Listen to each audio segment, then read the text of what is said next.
dan seringkali anak cucu perusahaan tidak bisa dijangkau oleh BPKP, atau memang sengaja pimpinan BUMN membuat cucu perusahaan sehingga proses penyelewengan susah terdeteksi.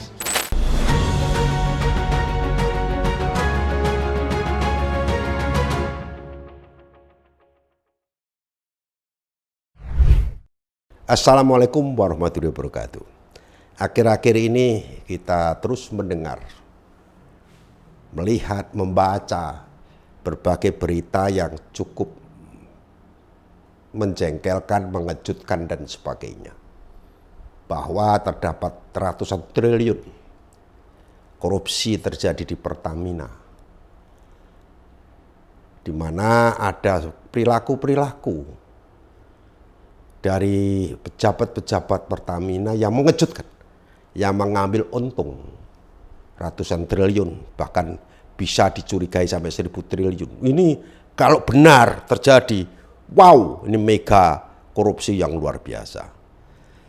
Bersih-bersih BUMN sedang terjadi dan terus akan terjadi.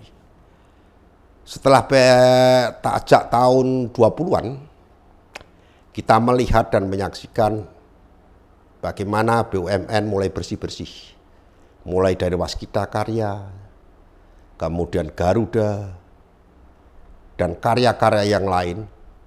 Banyak proyek-proyek fiktif terbongkar. Dan pejabat-pejabat ataupun direksi daripada BUMN tersebut sudah masuk penjara. Bahkan yang mengejutkan, setelah mulai dari awal Waskita Karya dan sebagainya, jumlahnya 1-2 triliun tiba-tiba menjadi puluhan triliun melalui terbongkarnya kasus Jiwasraya, kemudian Asabri, kemudian Antam dan sebagainya. Ini menurut saya sebuah hal yang sangat baik. Walaupun secara umum BUMN kita sudah meningkat, atau karena bersih-bersih yang dilakukan 5 tahun yang lalu itu berdampak pada adanya kenaikan dividen atau pendapatan negara sampai hampir 300 triliun di tahun ini, di tahun kemarin. Ini ya selamatlah buat Pak Erick Thohir kalau memang benar demikian, bahwa Pak Erick Thohir terlepas pro kontra tentang kepemimpinan beliau di BUMN, fakta menunjukkan pertama memberikan tingkat pendapatan yang lebih baik untuk BUMN, kemudian yang kedua dapat melakukan gerakan pembersihan daripada BUMN itu tanpa mengurangi kerugian tapi justru menguntungkan. Tapi yang fakta banyak BUMN, hampir semua BUMN deh kayaknya ada korupsi. Hampir semua BUMN banyak yang nguap uangnya. Yang untung aja nguap, apalagi yang rugi. Dan yang rugi juga jumlahnya tidak sedikit. Ada rekayasa industri misalnya tiba-tiba disuntik dana sekian triliun, juga masih punya utang. Punya utang hampir banyak sekali yang BUMN dipilotkan, kan lucu. Masuk BUMN dipilotkan karena tidak mampu membayar daripada tagihan-tagihan vendor dan sebagainya. Belum karya-karya yang merugikan banyak UMKM yang menjadi mitra karena pembayarannya terlambat, pembayarannya lama. Menurut saya ini bukan hanya masalah faktor ketidakpintaran daripada pengurus BUMN, pejabat BUMN mengelola usaha. Kalau soal kecerdasan, kepintaran, menurut saya orang Indonesia itu hebat-hebat.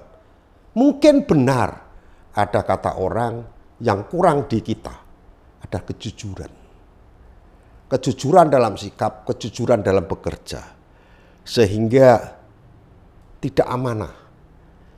Kalau untung 10 dijadikan hanya 5, yang 5 dibagi-bagi misalnya. Apalagi kalau proyek fiktif, ngeri, banyak sekali proyek fiktif yang triliunan nilainya, tidak ada proyeknya, tetapi kemudian uangnya dibagi-bagi. Rekayasa industri, kemudian Waskita Karya, Garuda dan seterusnya dan sebagainya, dan karya-karya yang lain dengan penugasan yang triliunan, tapi tidak untung misalnya. Itu kan aneh. BUMN diberi modal, diberi akses, diberi fasilitas, tapi tidak untung. Tetapi anehnya running. Di mana sih letak pengawasannya gimana? Ternyata terjadinya korupsi di berbagai BUMN itu bukan di holding, kadang-kadang dicucu perusahaan, dicicit perusahaan, bermainnya di sana. Karena untuk pelaksanaan teknis-teknis tertentu, sebuah holding Pertamina misalnya punya anak perusahaan punya anak lagi, dan anak lagi. Bukan saja seorang direksi Pertamina memperkaya diri sendiri dengan menjadi komisaris di anak perusahaan, tapi juga direksi daripada anak perusahaan menjadi direksi lagi atau komisaris di anaknya perusahaan lagi, sehingga menjadi direksi dan selalu rapel jabatan. Nah, double jabatan atau rangkap jabatan ini mesti difikirkan agar BUMN melarang itu. Jangan sampai ada jabatan direktur sebuah holding juga harus merangkap menjadi komisaris di anak perusahaan.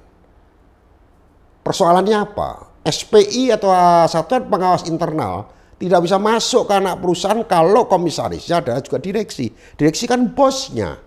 Nah, repotnya bukan soal double gajinya yang menimbulkan inefisiensi, tetapi adanya kong kali kong. Pelaku atau penguasa atau direksi anak-anak perusahaan bersama dengan anak perusahaan lainnya, sesama anak perusahaan menjalin sebuah kegiatan bisnis untuk mengerjakan sesuatu proyek di cucu perusahaannya. Tapi pemiliknya adalah ownernya daripada perusahaan itu, yang bermitra dengan cucu perusahaan adalah direksi ataupun komisaris daripada anak-anak perusahaan itu. Ini yang terjadi di Pertamina. Anak-anak perusahaan, direktur anak-anak perusahaan, sesama direktur anak perusahaan yang ditangkap karena menjalin kerjasama untuk pengolahan, pengoplosan atau blending minyak yang dicurigai terjadi penyelewengan. Ini saja mungkin. Dan bersih-bersih BUMN ini sangat bagus. Pertama, dalam kerangka membuang orang-orang busuk di Pertamina, orang-orang busuk di seluruh BUMN. Karena di BUMN bukan hanya kepintaran yang diperlukan, tapi juga kejujuran. Kebusukan mental ini yang harus dibersihkan daripada BUMN, agar tatkala nanti sudah dikelola secara profesional oleh Danantara, maka perusahaan-perusahaan ini akan betul-betul berjalan secara baik dan benar. Dan juga mungkin setelah PLN, sekarang sudah masuk PLN setelah korupsi di Pertamina, hati-hati juga dengan Telkom. Setelah PLN, kemungkinan Telkom akan dimasukin oleh Kejaksaan Agung dan BPKP. Persoalan di BUMN yang harus diperhatikan adalah anak dan cucu perusahaan. Dan seringkali anak cucu perusahaan tidak bisa dijangkau oleh BPKP, karena yang diperiksa BPKP biasanya hanya di holding. Atau memang sengaja pimpinan BUMN membuat cucu perusahaan agar tidak terjangkau oleh lembaga-lembaga pengawasan eksternal, baik BPK maupun BPKP, sehingga terjadi proses penyelewengan susah terdeteksi. Ini luar biasa. Oleh karena itu menjadi tanggung jawab kita bersama. Bersih-bersih BUMN dilakukan oleh Kementerian BUMN bersama dengan Kejaksaan Agung dan BPKP maupun BPK harus kita dukung. Bravo Pak Erick Thohir. Semoga Pak Erick Thohir mampu membersihkan BUMN bersama-sama dengan Kejaksaan Agung dan menghantarkan Danantara sebagai pengelola BUMN secara profesional, sehingga maksud dan tujuan dibentuknya Danantara sebagai lembaga investasi dan lembaga fund yang mengelola keuntungan-keuntungan BUMN benar-benar bisa berjalan, bukan justru menjadi ajang baru korupsi di Indonesia. Semoga. Assalamualaikum warahmatullahi wabarakatuh.